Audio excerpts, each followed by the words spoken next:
This is Blue Lift, a podcast dedicated to amplifying the underrepresented Democratic voices in Tennessee, working tirelessly to bring progressive change to the volunteer state. Here's your host, Peggy Kingsbury.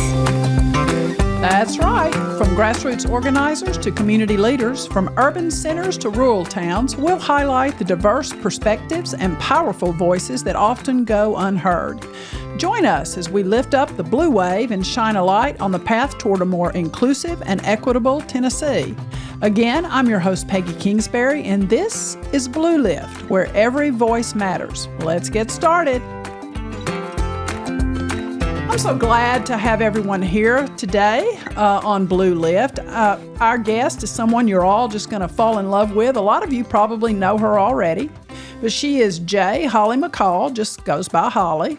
Holly is editor-in-chief of the Tennessee Lookout, which is a nonprofit, nonpartisan news outlet dedicated to covering Tennessee state government, politics, and policy. There's been no shortage of topics for Holly to cover, certainly as of late. She's been a fixture in Tennessee media and politics for decades, although she doesn't look old enough to have been around for decades. She's covered the city halls in Missouri and Ohio. She's edited The Contributor, which many of us know is a publication that focuses on social justice, and it's sold by members of Nashville's homeless community. And she's also written for the Nashville Scene and the Nashville Post.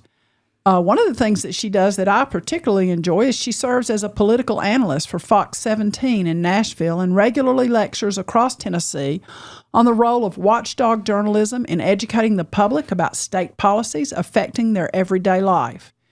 And get this, the Tennessee Press Association awarded her a first-place finish in 2024 for Best Single Editorial, and she's been named Best Columnist in the Nashville Scene's Best of Nashville for 21, 22, and 23. The Nashville Post also named her to its In Charge list in 23 and in 24. Holly lives in Franklin with her husband, Tom Bitto, with a couple of adorable pups, and she is the fourth generation in the house that she lives in. Her great-grandfather, bought it in 1890. Welcome, Holly, to Blue Lift. Well, that sounded fancy, Peggy, but I'm glad to be here. You are fancy. I'm not fancy. So I want to ask you, first off, right out of the chute, about this award for Best Editorial. That just recently happened. Tell us about that editorial. So I wrote an editorial last year during the 2023 Nashville mayoral race, and the title of it was Dancing Backwards in High Heels. So aficionados of old movies might remember that there was a saying about Fred Astaire and Ginger Rogers that she did everything that he did, only backwards in high heels. And so the column was about the way women are treated in politics, the way female candidates are treated, the expectations that are placed upon them, and some of the negative and derogatory stereotypes that still persist around very educated, accomplished women. So let's talk about that for a minute, because we are living in that right now, aren't we? We sure are. It didn't take long after Kamala Harris ascended to the top of the Democratic ticket to see the way, people began to denigrate her experience. I think we've all heard by now that she only got a job because she dated an older politician. And, first of all, I'm 60 years old and I've been around for a while. I don't know that I've ever seen anybody get a job because of who they were dating, not a professional job. And, if they did, what does that say about the man who hired them? Exactly. And she didn't get the jobs that she was elected to. That's correct. First of all, it's untrue. Like, she did get named to a couple of boards probably because of her relationship that didn't hurt, but that's called having relational experiences with people. Like, that's right. We all utilize our relationships, but yeah, it's a unfair criticism to say that that's how she got her quote jobs. She was elected to statewide office in California. She did run a credible presidential campaign in 2019 before she dropped out, as everybody dropped out. And so I just think it's the kind of it is a completely sexist trope that gets laid on every woman who runs for office at some point. Yeah, that's so true. That's so true. And I can remember male vice presidents, we would hear the press say, no one's more qualified. No one could possibly be more qualified because he's been in the White House. He's been serving the administration closely. He's been with the president in very important meetings and whatnot. And yet they do say that about her. What do you think when you hear female politicians say those things about other female politicians? Who was it that said there's a special place in hell for women who criticize?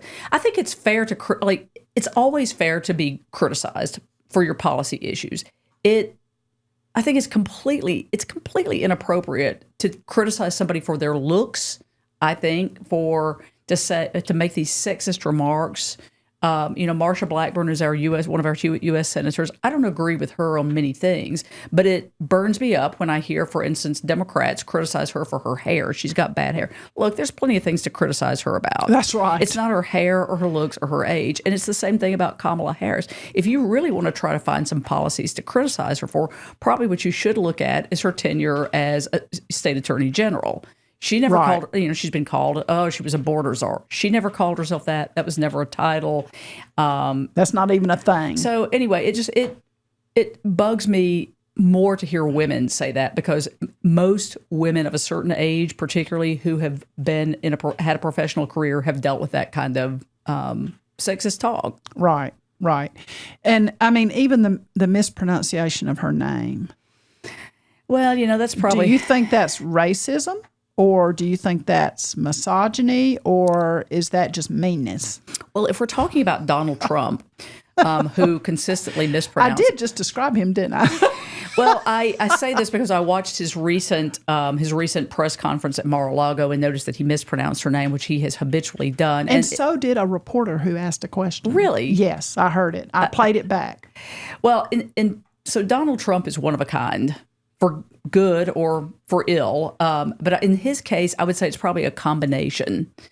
He uses language to diminish people. He has for years, since 2015 when he got in this race, and it was, Mexicans are rapists and murderers. He uses these stereotypes. And her name, Kamala, it's not a common name, and it sounds ethnic. It's not Emily or Jennifer. And so I think with him, he's probably... It could be a combination of meanness. It could be a combination of racism. But what he's saying, I think what it boils down to is what he's saying is that he does not have respect for her.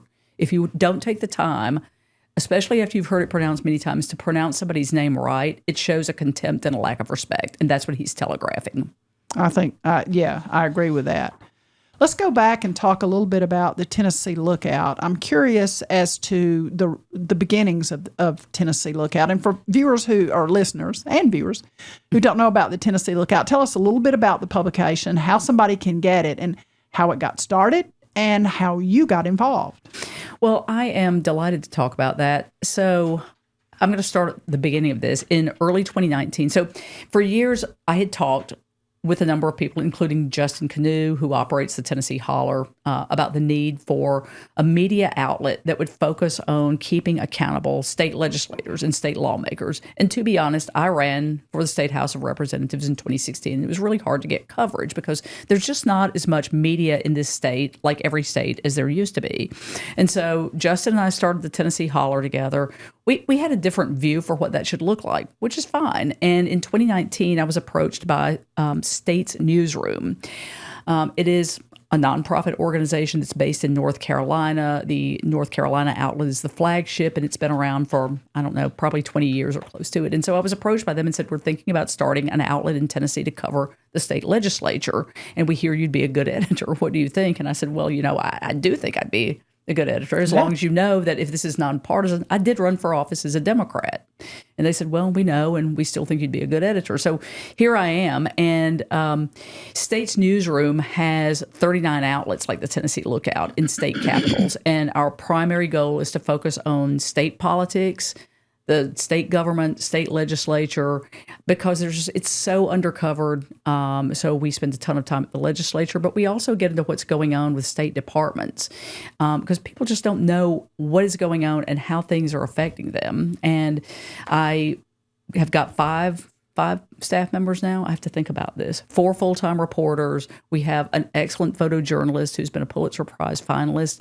And we look for the stories that aren't being covered by sort of mainstream media, for lack of a better word. We're, again, we're nonprofit, we're nonpartisan. You don't have to pay anything to subscribe. We don't take advertisers. We subsist on donations. So you can always access our coverage. And we also share our content free with any other news outlet that wants to use it. So you'll find our content in small town newspapers in West Tennessee.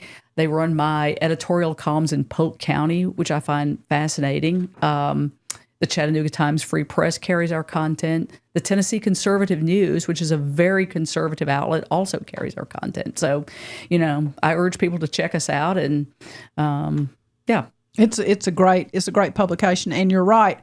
I learn a lot about state government from the Lookout, and I really wish it had been around when I first moved to Tennessee, because I'd lived in a lot of different states, and every state, is so different. Let me ask you about this nonpartisan of Tennessee Lookout. Because we have such a supermajority, it's got to be a little bit hard to try to stay completely balanced on the amount of coverage you give to each side. I'm really glad that you asked that, because I get criticized or grilled pretty frequently, like, well, how can you say you're nonpartisan because you cover Republicans, and I write columns and I criticize Republicans. Well, you know what? We do have a supermajority. We have a governor, 2 U.S. senators, 8 out of 9 congressmen are Republicans, and we have a supermajority legislature. So if we're going to do our job, we necessarily are going to be writing about Republicans more often. And as to my criticism in my columns, look, I think supermajorities, since we're going down that road, they're terrible. Horrible. And, I first worked in the legislature when I was 15 years old in 1980, when there was a Democratic supermajority. And I watched over the years as that Democratic supermajority collapsed. And it collapsed out of arrogance, corruption. When the Democrats were in charge, they had there were bribery scandals, and that comes from a complacence and an overconfidence and an arrogance that comes from being a supermajority. But I do think we're starting to see that with the Republican supermajority as well. We're seeing several members who've been being investigated by the FBI. One is set to go to prison in the next couple of months, former Senator Brian Kelsey. And so, we do cover Democrats when they say or do stupid things, like we are what's the word I'm looking for? Like an equal opportunity critic of politicians when we need to be. But if we try to cover them equally, 50-50, we just wouldn't have that much to write about. Because, right.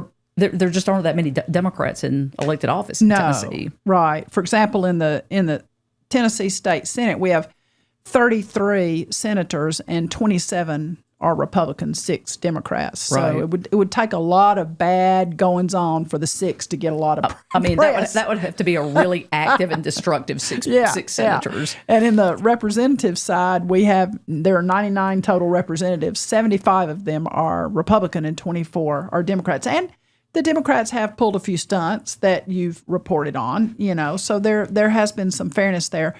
Now, I have this question about I've spent a little bit of time at the State House, and I remember some things going on about which press outlets are allowed to be a member of the press corps and can go in for conferences and whatnot. Tell us a little bit about that. So this Tennessee Capitol Press Corps is its own institution, and the current members vote on allowing new members in. I myself am not a member.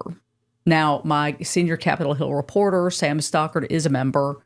My backup Capitol Hill reporter, Adam Friedman, who does a great job with accountability journalism, he's also a member.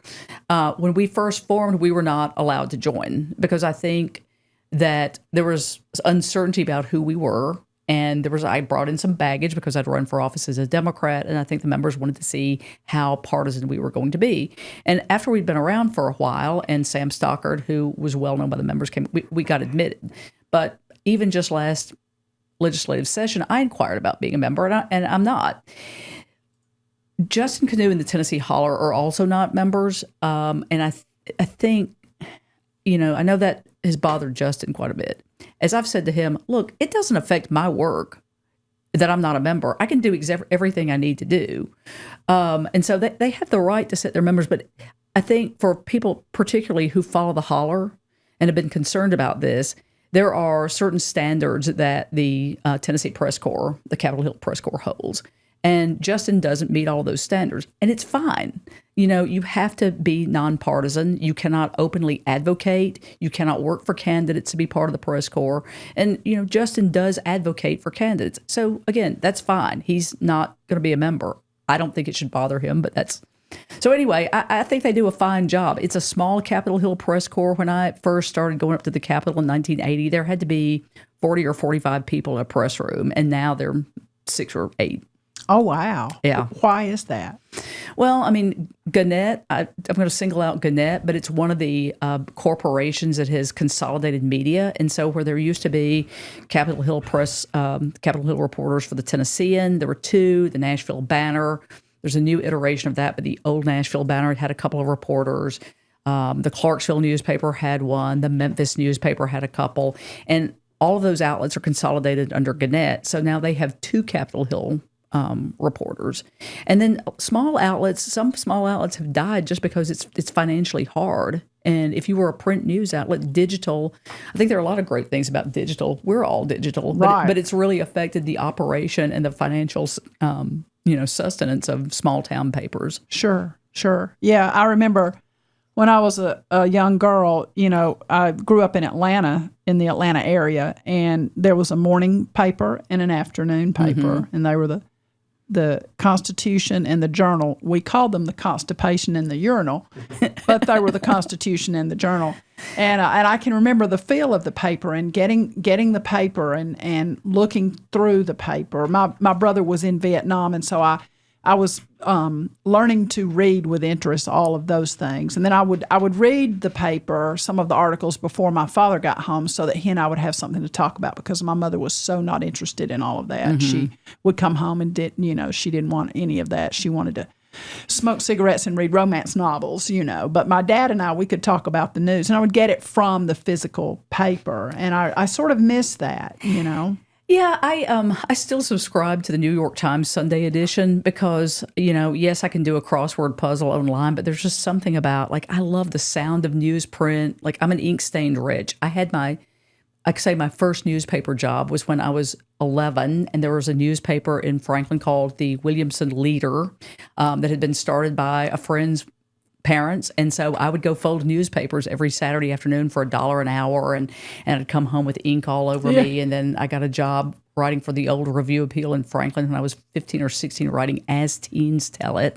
And, oh, wow. As Teens Tell It. I love it. Yeah, and you wrote about who was elected cheerleader. And I mean, the kids didn't care, but their parents loved to read this stuff in the newspaper, right? Oh, who was having parties. And, and so I love that. And I love the business. But I also think, and I don't know if Atlanta was like this, but I would bet so. So the Nashville area, Middle Tennessee, had the Tennessean in the morning and the Banner in the afternoon.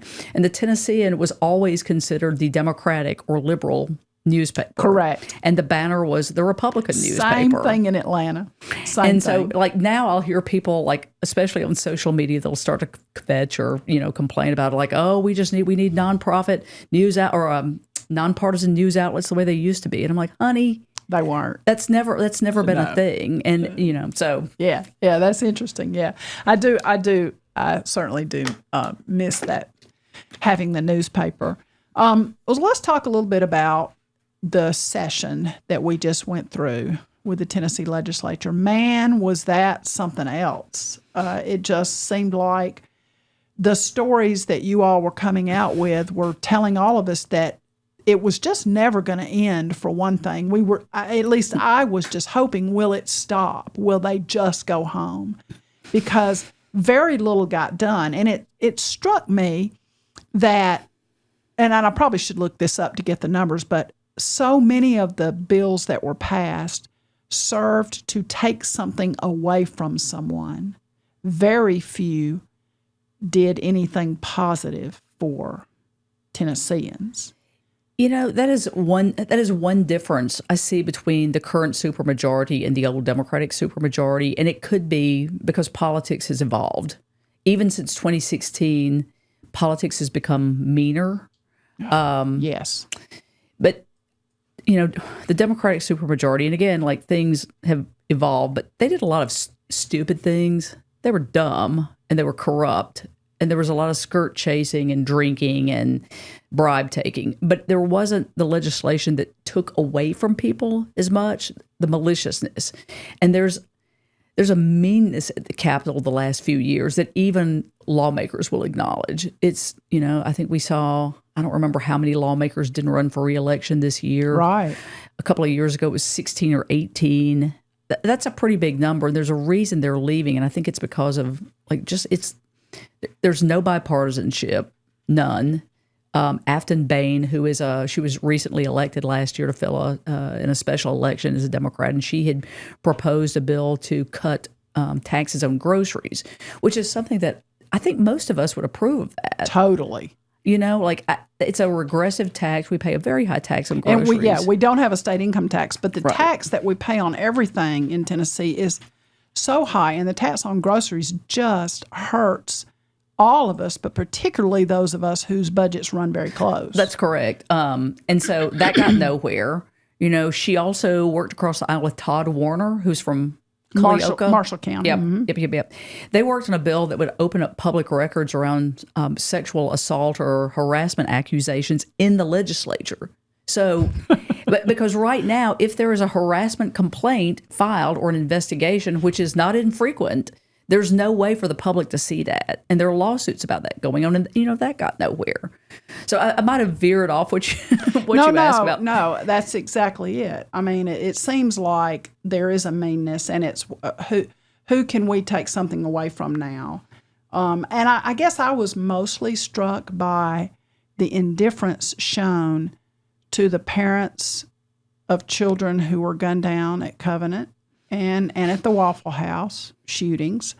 That really bothered me, the way that they decided, almost, as you said, just pure meanness to say, okay, we have these galleries where the public can come and watch the people they've elected conduct everyday business. But if we don't like the people in the gallery, let's just keep them out. Well, I don't know that there's another legislature in the state that handles seating the way we do now, because I started checking on that after this ticket system got instituted.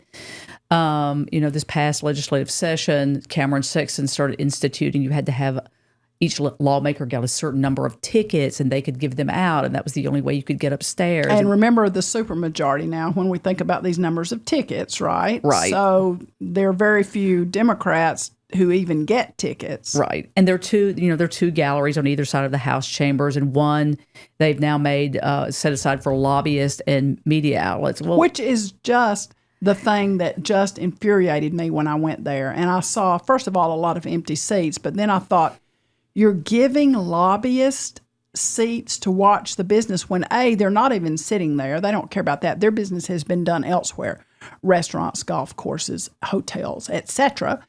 And here there's very few seats left for the general public.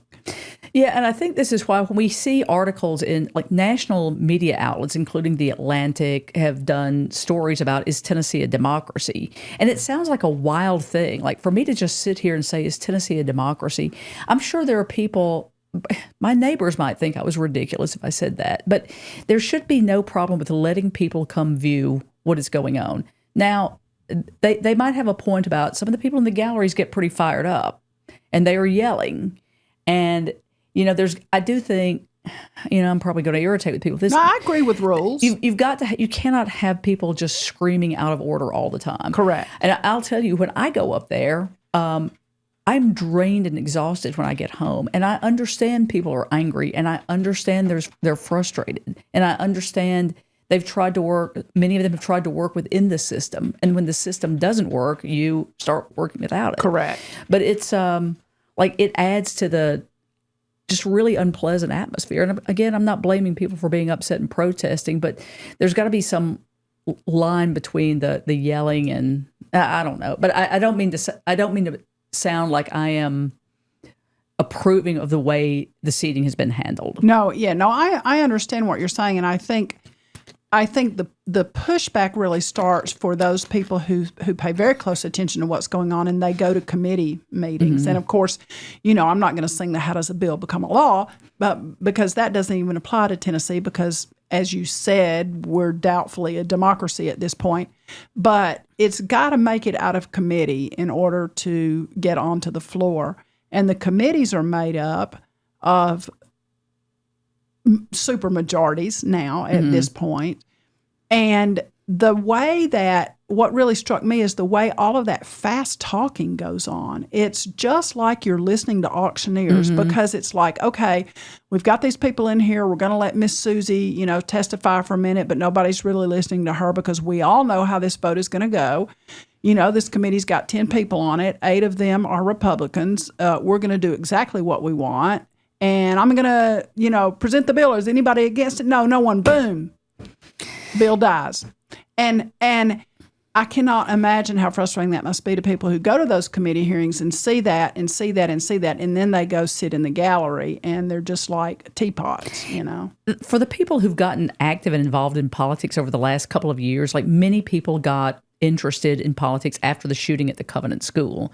And I hope you don't mind if I give a shout out to another podcast that's called Super Majority. Oh, it's amazing. And it's by Maraba Knight, who is amazing. I think she's a Pulitzer Prize nominee or Pulitzer Prize finalist. She's with WPLN in Nashville Public Radio, and she did this with NPR. And so one of the things that I think the highlight from that was these women who got involved after the Covenant School shooting and think, of course, these legislators are going to care about kids. But, we are in this polarized society, political environment where something like the Second Amendment, anything that is viewed as an incursion upon that, anything, is going to have a hard time passing. And so it was almost painful to listen to that. And I witnessed it. You've witnessed it. The people who go up there with what's that saying from Friday Night Lights about they've got like the whatever in their heart, clear eyes, full hearts. Oh yeah. They go to the Capitol with clear eyes and full hearts, and within a few weeks, disillusionment sets in. That's because right. You realize there's nothing you can say, there's nothing you can do. The lawmakers might be polite to you, but they're still going to vote. And it doesn't matter how many calls that they get that would change their mind. And isn't that specific issue, gun legislation, that specific issue is the only one I've ever seen where legislators do not care what their constituents want, because every survey done by left, right, and in between says that most people want some common sense gun legislation, and yet they won't go for it. And the only thing I can think of is the saying that I use frequently is follow the money.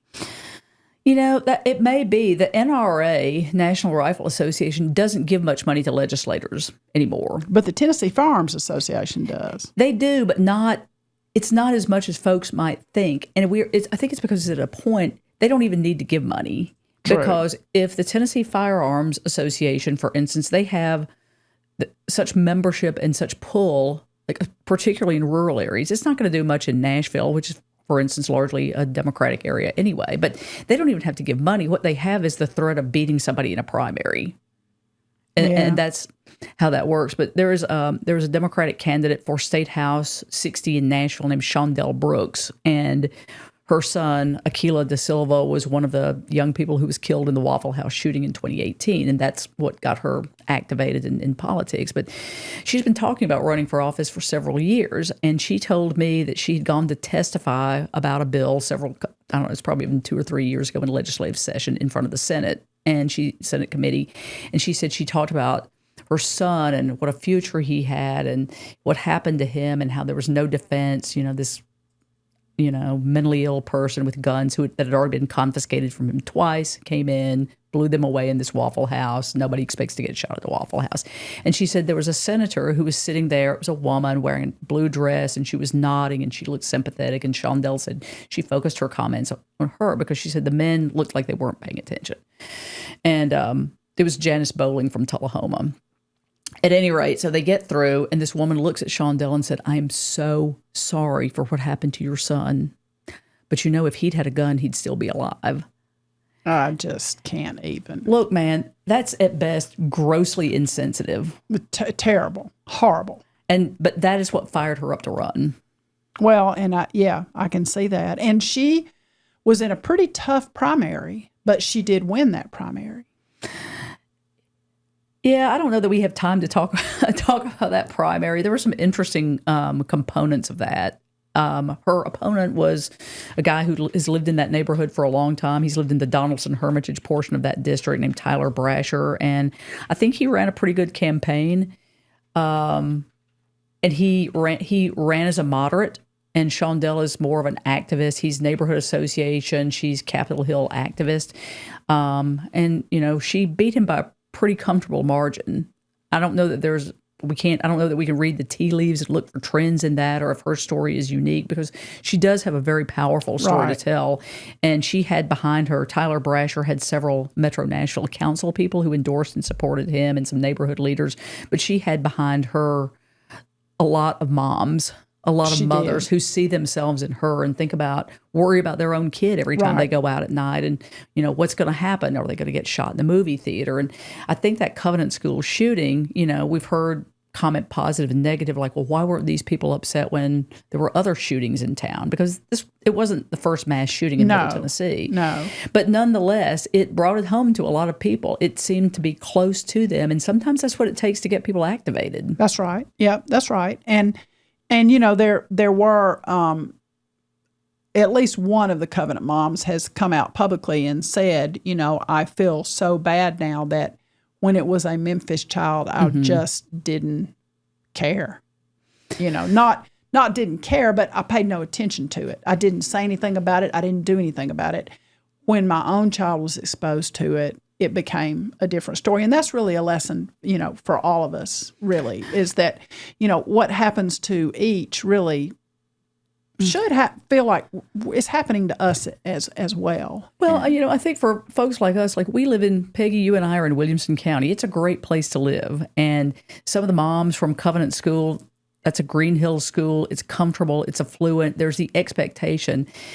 For whatever reason, if you look at Memphis and you see shootings over there, to be honest, like Memphis has for a long time, I should say, had some challenges with crime. And so it's easy, I think, for those of us who are very comfortable to see, oh, well, that's in Memphis. It's not going to happen here. You don't expect a private Christian school in Green Hills to have somebody come in and shoot. And sometimes, like I said, I welcome anybody who gets involved in whatever way, because there are all different ways to be involved. You don't have to run for office. You don't even have to go to the Capitol. You can write a postcard. It all helps. But sometimes it's just the nature of life. Most of us are trying to put food on the table and get our kids to school and worry about our parents. We've still got parents. And so, unfortunately, sometimes it takes something hitting very close to home to wake us up.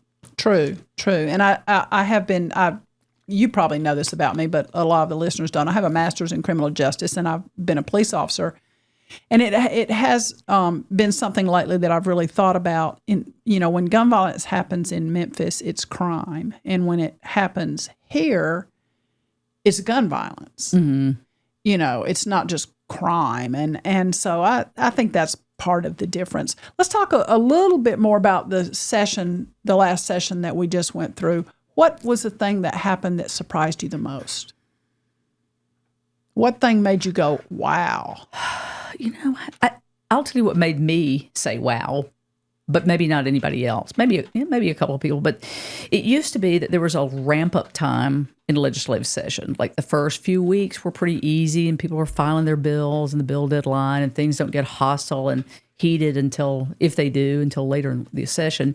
And right out of the gate, there was hostility between Democrats and Republicans. Like it started with this, there was just a thick air. Wow. And it was think that came from the special session? That was an overflow? Yeah, I think there was a political hangover that had commenced in the prior legislative session. Mm-hmm. There was the Covenant School shooting, and then there was the Tennessee 3, and the 2 young black lawmakers were ejected, and then they were back in less than a week. And that really started this protest movement that continued into the special session, which nobody was happy about that special session. No. Nobody. The lawmakers didn't want to do it. I'm not sure Governor Lee, I can't read his mind, but I think he might have been sorry that he asked for it. Probably. Because he said right after, the main session ended, he said, we're going to have a special session and take this stuff up. And then the issues didn't really get taken up.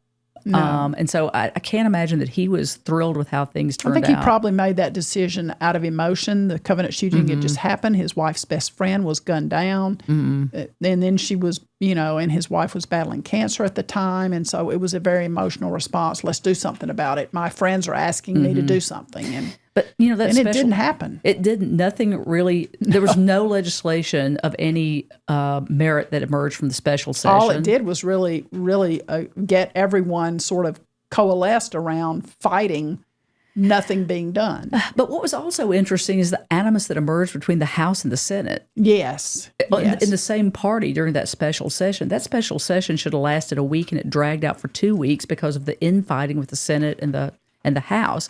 And that continued into this past legislative session, which played a role in tanking Governor Lee's voucher plan. We were going to get to that. Thank you for that segue. Yeah, what do you want to talk about with that? Yeah, I just here in the last week we've heard that former President Trump has called Bill Lee of Tennessee a RINO, Republican in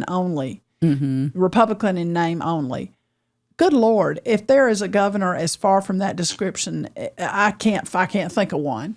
Look, help me understand. He's not a RINO. What's that about, though? Well, is the sandbox? They having a fight in the sandbox? Well, I'm not sure Governor Lee knew that there was a fight, but he endorsed candidates in primaries, and one of the people he endorsed was Senator John Lundberg, who was chair of the Senate Education Committee and carried that voucher legislation, and he got into a heck of a race with a guy named Bobby Harshbarger. Now, folks in Middle Tennessee might not know that B is familiar with that name, but Bobby Harshbarger's mother is the Republican congresswoman from the 1st District of Tennessee in Upper East Tennessee, and that's Representative Diana Harshbarger. And she's a big Trump fan. She's pretty tight with Trump, or as tight as any lawmaker can be with somebody who doesn't show a lot of loyalty, as we've seen. Yes. And so she has been endorsed by Trump. She rolled out ads during the Senate campaign that showed her whole family, including Bobby, and it said endorsed by Trump. Wasn't really clear who was endorsed. And so Harshbarger won and defeated John Lundberg. And Harshbarger is not pro-voucher. He's against vouchers, or has said that he is. Well, yeah, that's interesting. So, so I think that's where that stemmed from because, obviously Bill Lee endorsed Harshbarger's opponent, and then we get this Truth Social message twice about RINO Bill Lee, and it's just so bizarre because Trump is pro-voucher. So the whole thing was quite bizarre. And then of course Governor Lee was asked about it, and he seems to be unbothered, and which I think is interesting because former President and nominee Trump attacked Governor Brian Kemp of Georgia just a couple of days ago. And a different reaction. Yeah, and I was looking at Twitter, X, I still call it Twitter, but Governor Kemp's response was the diametric opposite of Governor Lee's. He said something to the effect of, and he did literally say, somebody needs to give him his pudding and get him to the old folks home of Trump, which is a pretty savage comment.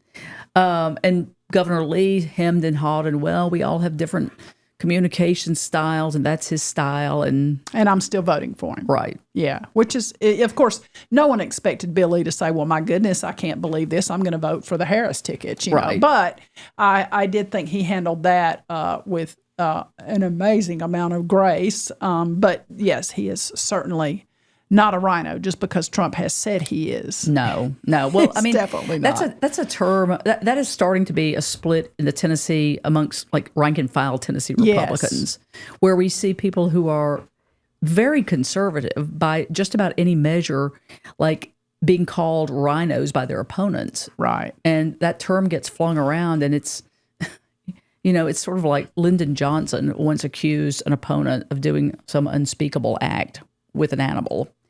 And Johnson's staff member said, well, he doesn't do that. And Lyndon said, well, yeah, but now he's got to deny it. Well, that's right. And that's why we have J.D. Vance denying his relationships with couches. Oh, my Lord, Peggy, yes. you had to go there. Well, which we, but it's sort of, it's sort of that thing. Now, talking about Governor Lee, and we're kind of getting close to wrapping it up, because I was listening to a podcast on the way here today. I'm talking a lot about the rise of white supremacist groups. Mm-hmm. And I was learning some things that I did not know, and I wish I could remember the name, but a reporter who was embedded with the group in, was it Virginia? Charlottesville. Yeah. She was embedded with that group. She has now written a book, because she said, she took some pushback about why are you so close to them. And she said, well, I'm going to defend myself and tell you exactly why. Mm-hmm. But she was giving a brief history about the rise of these groups. And, recently in Nashville, they're back. And, of course, you and I have lived through a situation in the city of Franklin, the Franklin mayoral race. Now, we're acting like that's the mayor of deadgum New York City, but good God, it was, the mayor of Franklin, Tennessee. I don't even know what the job pays. It's a part-time job. But, it got international news because one of the candidates aligned herself with Nazis by bringing them into City Hall, physically bringing them there to City Hall. And now we see that these groups are coming back to downtown Nashville. What is it about Tennessee that's bringing and keeping these folks here? I don't know. I wish I had a better answer for you than this. I don't know. There's been a rise of far-right movements, not just in America, but across the world. And luckily, was it in France? Yep. They shut it down. So that could be good news. But, France has been dealing with the Le Pen family for almost 40 years now. Germany's got their own fight with the far-right wing. So I don't know that I've got the brain power to analyze what trends are causing this at this time. But it's not as pronounced, but there's something akin to the 30s. With this rise of right-wing movements. As for Tennessee in particular, I think the South has in some ways always been a little bit more welcoming. Like you're just not going to see too many Klan units in Massachusetts, right? No, correct. But I think rural areas, the Klan was born in the South. I don't really know why it's appealing here unless it's, there are a lot of tourists. It's a conservative state. You've got a lot of tourists. These neo-Nazi groups go to tourist areas. They're going to capture the news. They're going to get attention. I can't get into their head and speculate on why they're here. But there's not been a whole lot of criticism about them either, or strong even wording or statements from state lawmakers, which I do find pretty appalling. Oh, it is. It is appalling. And I believe it was a couple of years ago, there was a press conference on the steps of our state capitol. And the Proud Boys were standing there with their signs and whatnot. And Marsha Blackburn was looking right at them and never said anything about it. And, I just liken it to myself. If I was going to, hold some kind of press conference and, Nazis or the Klan showed up, I would say, excuse me, but you all need to leave. Especially if they came in support of your position. Yeah, exactly. So, I would actually be rethinking my position at that point, but yeah. I think there's there's obviously a tacit approval. It wasn't just Senator Marsha Blackburn. You also had legislative leadership there. Correct. Senator Jack Johnson, Senate Majority Leader from Franklin, was there, and House Majority Leader William Lamberth was there, and a couple of other senators. And so I think it does give tacit approval for it. Which is quite sad. Well, let's talk about the future. What do you think is going to be the big issue? This legislative session? Yes, coming up. Peggy, I don't know, man. We're months off. Vouchers, obviously. Vouchers are going to come back. Do you think they're going to pass? No. Do you think that Lee is going to change the bill enough to get it to pass? I don't know. I think he's going to try to. And look, I wouldn't say, I just talked to somebody else earlier today, a former Nashville Metro councilman, who said, put a fork in it. They're never going to pass. I don't think I'd go so far as to say never. I think there's going to be an effort to make adjustments. Last year, the House and Senate couldn't agree on a bill.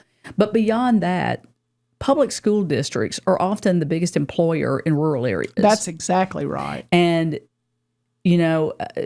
Republican lawmakers found themselves in an unenviable position last year. Do we vote for school vouchers? In which case, the deadline to file for primary elections was after they would have voted on that. So Right. somebody could have gotten in the race and primaried them and taken them out because they did get a lot of public pushback from that. So their option was to do that, vote for vouchers, get pushback from their constituents, or vote against it, and then get primaried by people from Americans for Prosperity and some of these pro-choice groups, as we saw happen this legislative session. Oh, yeah, especially in the county that we're from, and the amount of money that was spent. $4.5 million on legislative races. And in the race in Williamson County, $1 million. It was $1 million. And what does a legislator make? I don't. Like 33,000. Yeah, we're talking about a state representative race. $1 million was spent to win that primary. But I just don't know. I still don't know.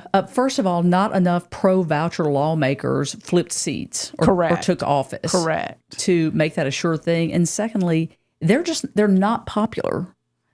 Private school vouchers, and for people who aren't familiar with that, what that means is the state will give public money to, say, Peggy, if you've got a kid and you don't want them to go to the public school and you want to send them to BGA, for instance, in Williamson County, or a private school, or Franklin Christian, or whatever, you can take money that's been put into the state pot by every taxpayer in Tennessee and then spend it on a private school. Right. And that just doesn't make sense to a lot of people. No, Urban, it doesn't. Rural, it just doesn't make sense. And especially in rural areas where they say, well, we don't have any private schools, and I can't drive my kid to a private school 40 miles away. Right. It doesn't make any sense to them. And the thing that really strikes me about the amount of money that was spent, I think that lobbyists are basically in the investment business. Mm-hmm. And the money that was spent on that race in Williamson County, someone decided it was smart to invest $1 million on that race and that person in that race. And so you have to ask yourself, well, what are they investing in? I've had that conversation with a lot of people.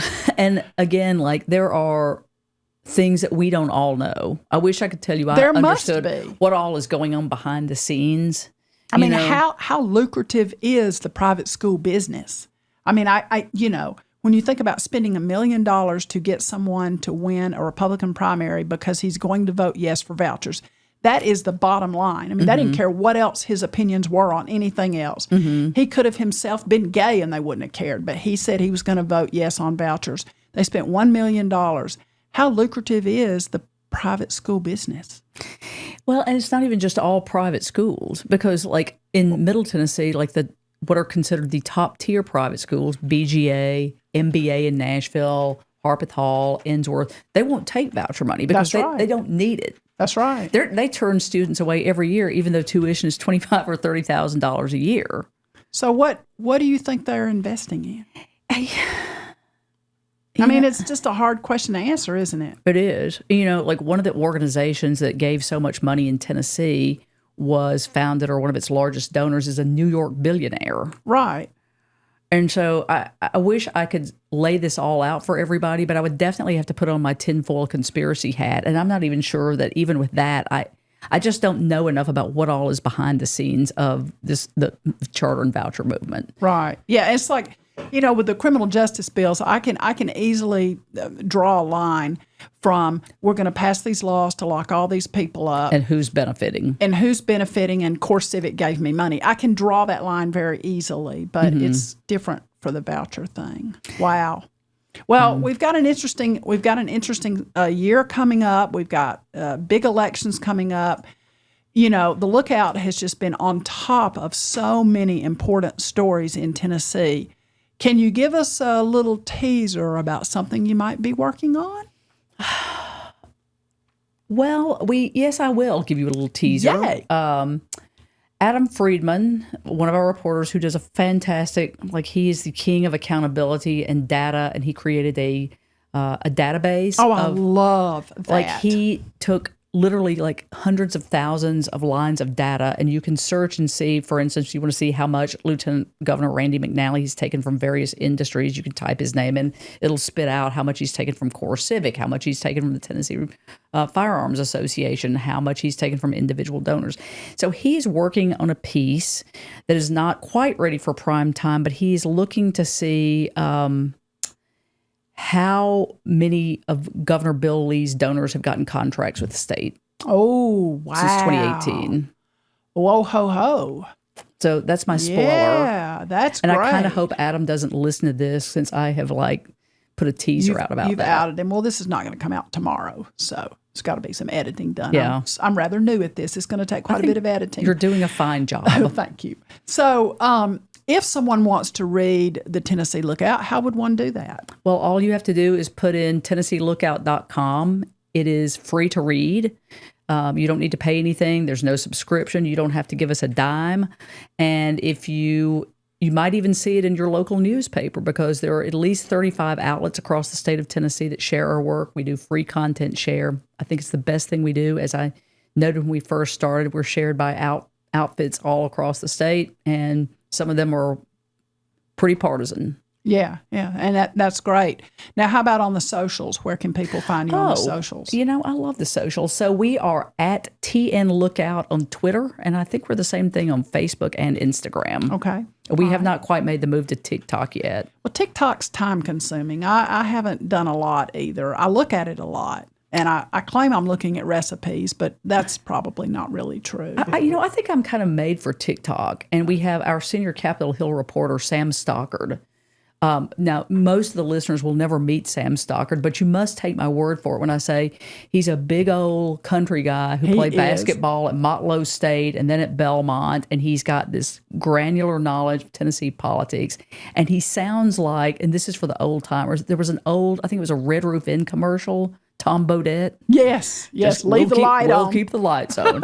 And I would love for Sam to do a TikTok, because if he'd just sit there and explain what happens at the legislature. It would be amazing. But I don't think I'm going to be able to. I can't pay him enough to do that. It would be amazing. I do enjoy the TikTok. I like the way the content is presented, and it keeps me. I have young employees. It kind of keeps me hip and up on what's going on.